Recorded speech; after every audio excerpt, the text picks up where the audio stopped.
Hello everyone, welcome back to Aerohub and welcome to the series of lectures in Aerospace GATE, and in this lecture we will discuss important MCQs of GATE 2011.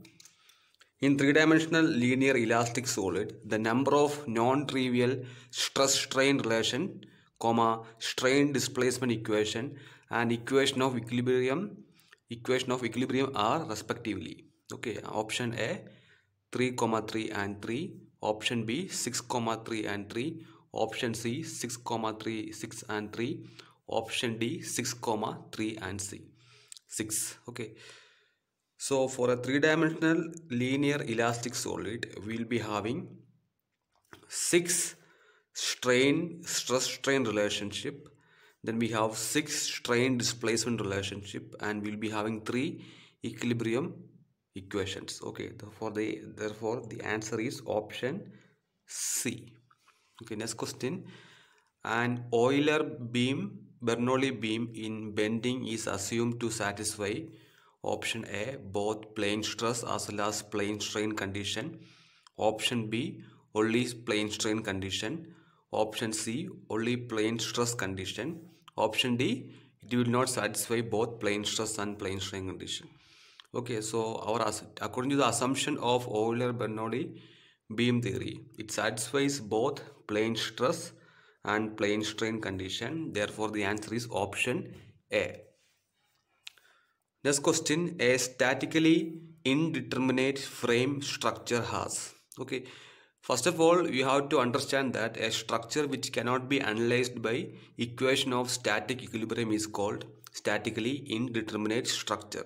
Okay, and for a frame we have the options here: same number of joint degrees of freedom as number of equilibrium equation. Therefore, they are telling that the number of equilibrium equation should be equal to the joint degrees of freedom. So this won't be correct. Next question, number of joint degrees of freedom than the number of equilibrium equation. Okay, this is the correct answer. Okay, because we have more number of joint degrees of freedom than the number of equilibrium equations. Okay, so we need extra equation to find out the force and moment acting on the structure other than the equilibrium equation. That is called a statically indeterminate frame. Okay, the correct answer is option B. You can go to option C and option D. The number of joint degrees of freedom is less than. That is not correct. It's less than the number of equilibrium equation. We can solve using equilibrium equation. So this is not correct answer. Option D, unknown number of joint degrees of freedom which cannot be solved using laws of mechanics. Okay, this is not correct. Okay, we'll go to next question. Consider a simply supported two-dimensional beam. This is a two-dimensional beam. If this beam is converted into fixed beam as shown below, then the degree of static indeterminacy will be. Okay, for a simply supported beam we will be having one horizontal reaction here, one vertical reaction, one horizontal, one vertical. Then at the roller support will be having one vertical reaction. So totally we have two unknowns here. So we have 3 equilibrium equations. So 3 minus 3, the static indeterminacy of simply support beam is 0. Okay, and for a fixed beam, for a fixed support we will be having one horizontal, one vertical, one horizontal. Then we have a moment. Okay, m1. Similarly, at this support we will be having second vertical, second horizontal, then we have the moment m2. So we have totally 6 unknowns. Okay, so we have 6 unknown and we have 3 equations of equilibrium. So 6 minus 3, the order of the indeterminacy of fixed beam is 3. Okay, and the order of indeterminacy of simply support beam is 0. So then the degrees of static indeterminacy will be, for simply support beam it is 0, and for a fixed beam it will be 3. Okay, so this is increased by 3. Option A, increased by 3, increased by 2, decreased by 1, decreased by 3. It's not correct. So increased by 3 is the correct answer. Okay, for a simply support beam we have a zero static indeterminacy, and for fixed beam we'll be having a static indeterminacy of 3. Okay, we have 6 unknowns. Then we have 3 equations of equilibrium.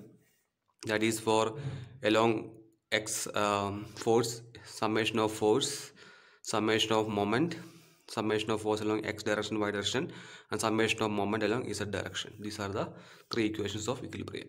Okay. Now next question. The multi-staging in rocket improves the burnout performance by increasing mainly stage wise. Okay, option A, payload mass ratio.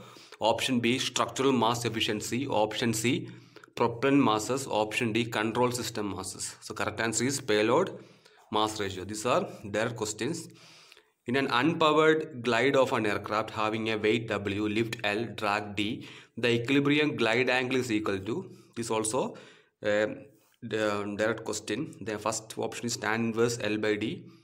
Option B, tan inverse D by L. Option C, tan inverse L by W.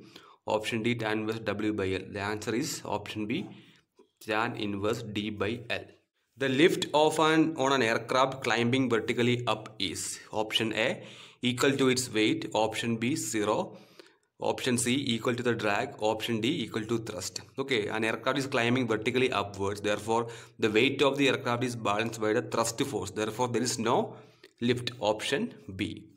For an airplane to be statically stable, its center of gravity must always be ahead of neutral point. Okay, we have option ahead of wing aerodynamic center, aft of wing aerodynamic center, ahead of neutral point, aft of neutral point. The correct answer is ahead of neutral point.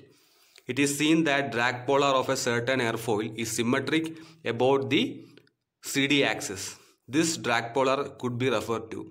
For a symmetrical airfoil section, the drag polar will be symmetric about the CD axis. Okay, so in this option we have NACA 0012, that is a symmetrical airfoil, and NACA 4415, NACA 23012 are unsymmetrical airfoil section. Therefore, the correct answer is NACA 0012.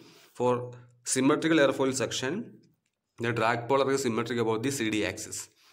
Next question. The aerodynamic center of a supersonic airfoil with chord C is located at option A, leading edge. Option B, 0.25 C. Option C, 0.5 C. And option D, 0.75 C. Okay. The aerodynamic center of supersonic airfoil are mainly on 0.5 of the chord. Winglets are used on wings to minimize. Winglets are mainly used to minimize the induced drag. We have option skin friction drag, profile drag, wave drag, and induced drag. The answer is induced drag. Okay, so that's all about this lecture. Thank you for listening. Take care.